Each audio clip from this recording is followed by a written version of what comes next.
they came from exactly is a mystery still lost in time.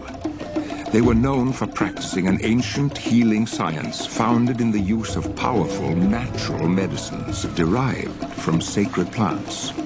Venturing from island to island across the perilous seas over a course of centuries, stewards of the ancient gifts, they carried forth their treasures, planting and nourishing these wonders of nature, which would bless their lives and the lives of generations to come. Fenua, te fenua. Erai, e te rai. E te atua e. Mai te mai te e hotu. Most prized and revered among the sacred plants received from the ancients was a peculiar fruit-bearing tree referred to as noni. Not a simple food staple, as were many of the plants born here by the early settlers, the precious noni was rather the quintessential secret to health and healing. Honored traditions stemming from before recorded time held that noni could relieve suffering and restore a man from weakness and pain. But this gift of the ancients was more than a curative to be used in times of distress. Noni, it was also held, could increase any man's longevity through inciting vitality and by reconciling his body to a state of perfect health.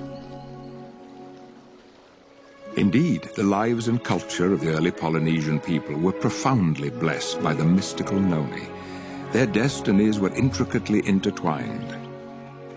Together, they had been swept away to this remote island paradise from which all Polynesia would spring. Here, nurtured by pristine bounty, they had thrived.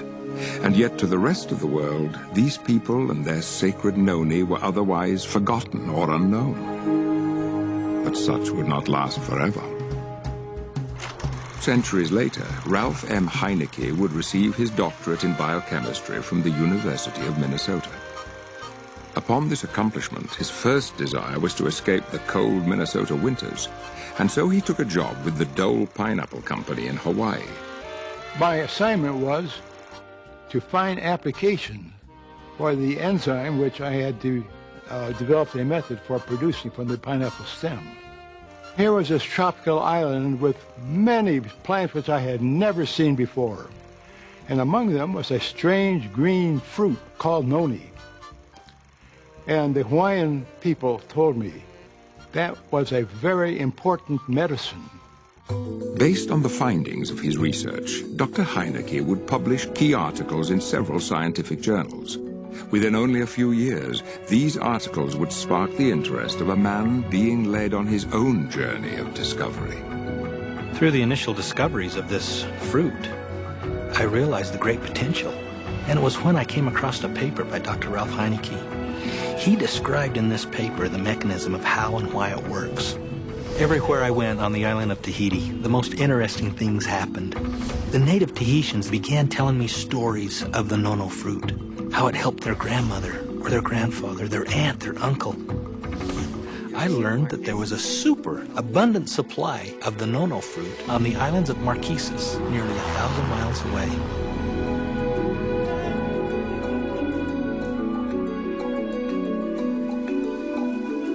It was a stunning sight. The valley was just full of this fruit. Immediately, I knew that we had all the fruit we needed.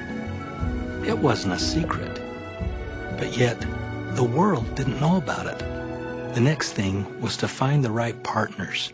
I knew if we could find the right partners, nothing could stop us. Soon after rediscovering the secret of the noni, John Wadsworth was joined by Stephen Story, Kerry Acey, Kim Acey, and Kelly Olson. The gift of noni had been handed to a new generation and to a new set of stewards. From across the wide Pacific and into the Rocky Mountains of Utah, what would become of this precious gift? What would these new stewards, a company called Tahitian Noni International, do with this awesome responsibility? We are heirs. We have become part of this story. And I have to tell you, we can't think of the history of Noni without feeling emotionally tied to every single person and event that has taken place, since, 4,000 or 5,000 years ago when it first became noticed by man. Tahitian noni juice, along with other products derived from the noni tree, is now distributed in over 60 countries and represented by distributors from more than 72 nations. Tahitian noni juice has become one of the top brands of health products in the world, dominating the industry with 90% of the noni market. In fact, on average worldwide, it takes less than 2 seconds for the next bottle of Tahitian noni juice to be sold. Indeed, it is enjoyed by millions. To be sure, a promised day will come, not so long from now, when Tahitian noni juice has been received by all the world. A day when this singular fruit from this exotic corner of the earth is planted in the hearts and minds of people everywhere. For Tahitian noni juice, a day of fulfilled destiny.